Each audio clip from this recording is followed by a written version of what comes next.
How do I tell if somebody is intelligent? I will turn the question upside down. I never mention that I'm intelligent. Here, that's not done. Although, I tried every method imaginable to join a group of unknowns in conversation as inconspicuously as possible, in no time someone feels the need to remark that I'm an intelligent man.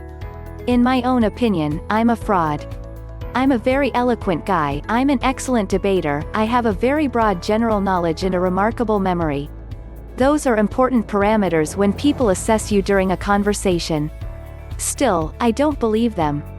I read a lot, which explains my knowledge. Debating can be learned, and my knowledge of 6 languages, among which Latin and ANC. Greek doesn't hurt my eloquence and my extended vocabulary. My explanation for their perception of my intelligence is simple. In school they preferred the easier options than the one I chose. With up to 15 hours per week Latin and Greek, they hardly read anything, never read a book in French or German, never look up a word, have little interest for what happens in the world. That way it's easy to be considered as an intellectual phenomenon. Most of my interlocutors are plain lazy and settled for mediocrity. I'm more curious, that's all. What I can't get my head around, though, is that my initial silence in such conversations changes nothing, nada, nichts. Somebody's rifle is loaded with the remark and shoot it in my direction, he or she will soon enough. I have a high IQ, I did my tests as they should be done, and to my amazement I recently scored higher at age 47 than I did when I was 16 and 19. It seems to me that lots of Korans, especially Americans, kick on a universally accepted number, to which I'm positively sure they shamelessly add a considerable amount of units to make it corroborate with the number they estimate they ought to have. Yesterday, I corrected the worst French I'd read in a long time. Until, I noticed that the US lady, who had committed the translations in her personal concept of nonsensical French, systematically restored her unintelligible claptrap. Her argument, in my tennis club nobody dares to correct my French. Her English was not much better. Yet, most of her replies answered questions, such as, how does it feel to be a genius?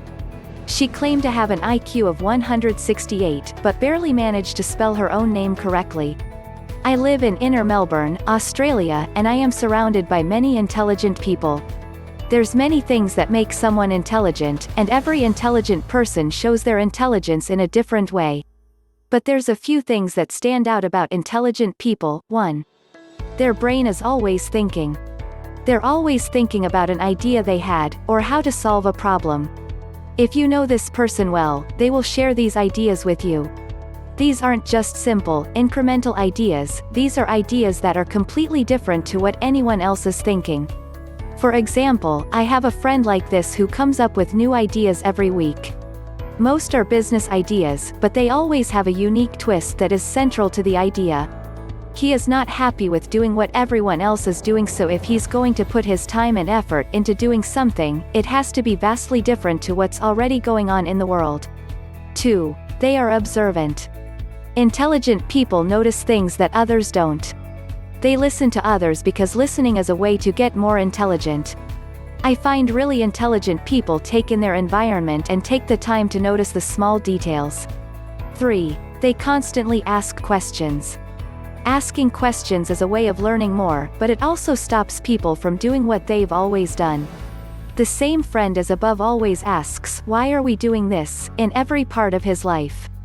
Whether it's in business, relationships, or just working out where to put the cups in his new kitchen, every action he takes is analyzed to make sure it will result in the best outcome. 4. They make mistakes.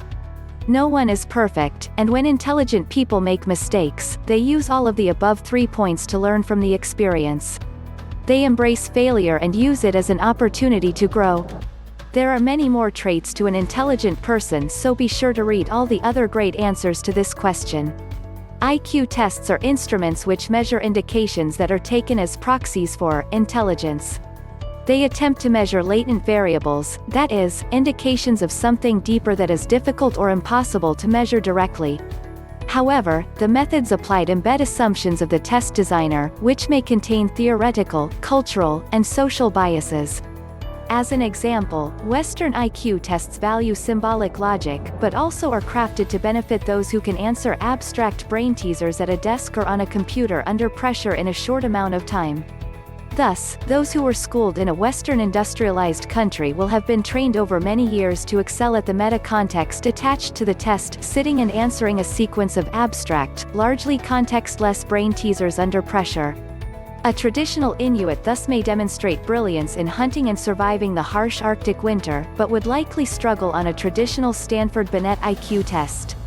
This is to say that a central component of intelligence is biased by the dominant socio-cultural paradigm in which intelligence is defined and measured. This is a complex and troubling problem, as class status comes quickly into play. As assessed intelligence as a proxy for advancement in Western capitalistic society, powerful families intercede to ensure that the assessments themselves, the surrounding conditions, and the reported results disproportionately benefit their offspring. As such, I have known many brilliant individuals from disadvantaged backgrounds that were shunted out of opportunities to apply their intelligence within the official system because they were not invited to participate.